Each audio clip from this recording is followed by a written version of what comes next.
Bonjour, je suis Gentil, joueur narratif de Warhammer 40 000, et aujourd'hui j'analyse l'unité des chevaliers impériaux, Canis Rex.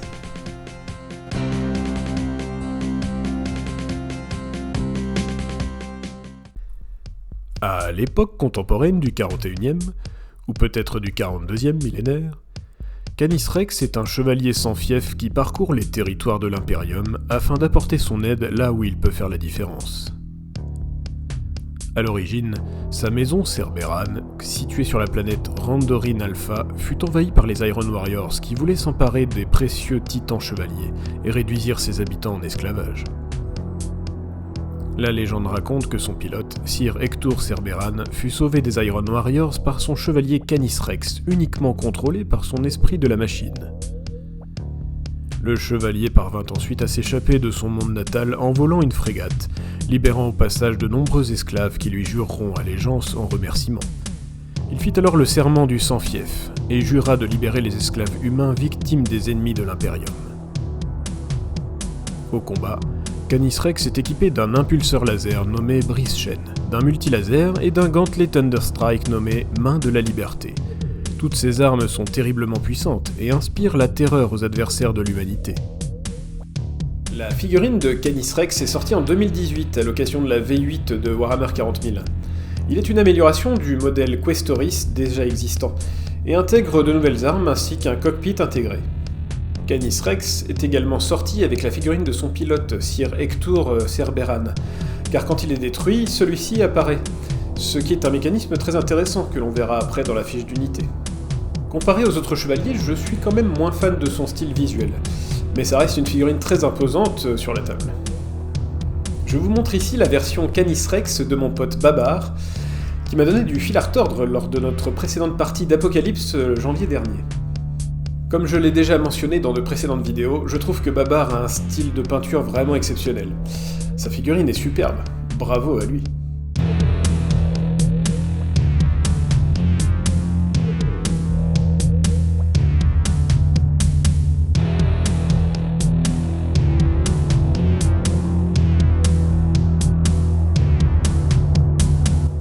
Je commencerai à vous parler en premier de la fiche d'unité du Canis Rex, puis je passerai ensuite sur la fiche de Sir Hector.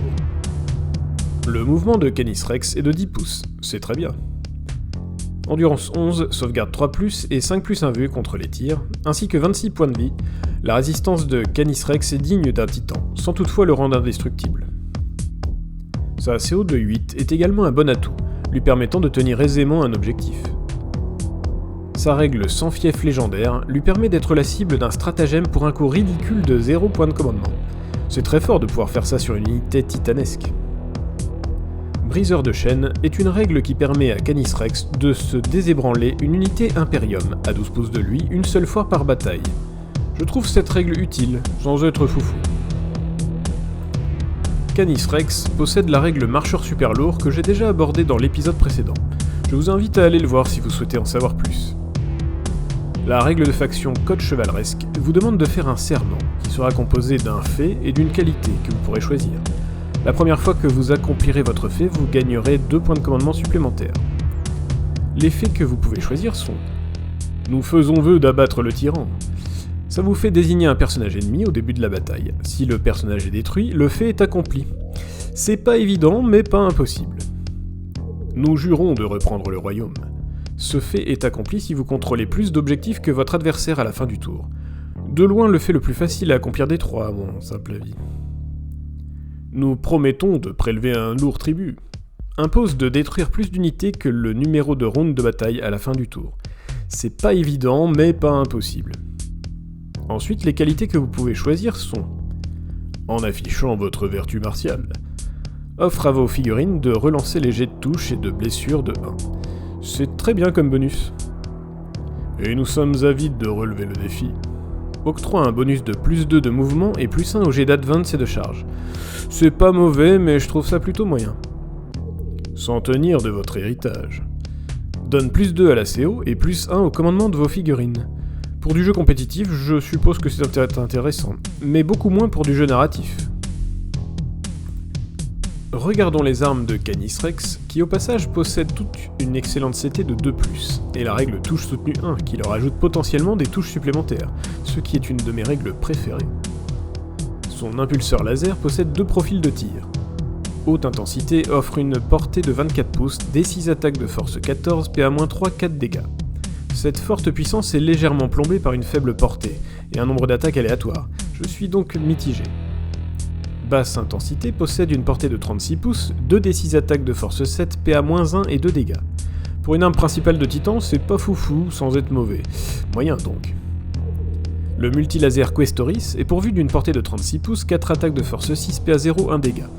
Et bien paradoxalement, cette arme secondaire remplit très bien son rôle d'arme secondaire. On n'en attend pas grand chose, donc finalement c'est assez utile pour harceler l'infanterie ennemie. Au corps à corps, la main de la liberté possède également 2 profils. Frappe possède 5 attaques de force 20, PA-3, 9 dégâts. Ça c'est très fort, et incite Canis Rex à foncer dans le tas le plus vite possible afin de distribuer de grosses mandales.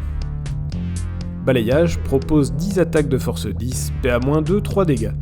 Ce sera utile si Canis Rex se retrouve englué par de l'infanterie lourde.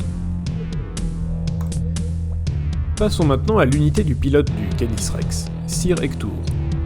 Car en effet, quand Canis Rex est détruit, son pilote parvient à s'extraire de sa carcasse fumante et rejoint le champ de bataille en tant que personnage de type infanterie. Son mouvement de 6 pouces est classique pour un humain à pied.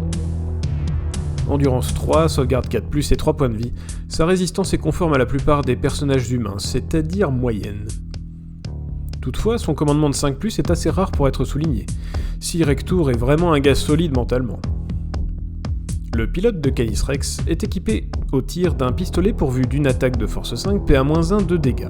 C'est une bonne arme de défense qui peut tuer un Space Marine. Son arme de corps à corps est beaucoup plus banale, avec ses 2 attaques de force 3, PA-0, 1 dégât. Mais ça reste supérieur à ce que peut faire un humain lambda. Pour finir, Sir Hector possède la règle agent solitaire, bien utile pour réussir à survivre un peu plus longtemps, si on cherche à s'échapper du front. En conclusion, Canis Rex est un chevalier conçu avant tout pour le combat rapproché, et il le fait très bien, il est vraiment très létal sur la table.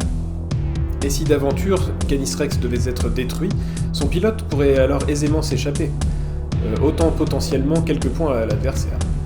Et d'un point de vue du narratif ou même de mécanisme, j'adorerais voir ce système se propager à l'ensemble des véhicules de Warhammer 40 000, ça favorise l'immersion.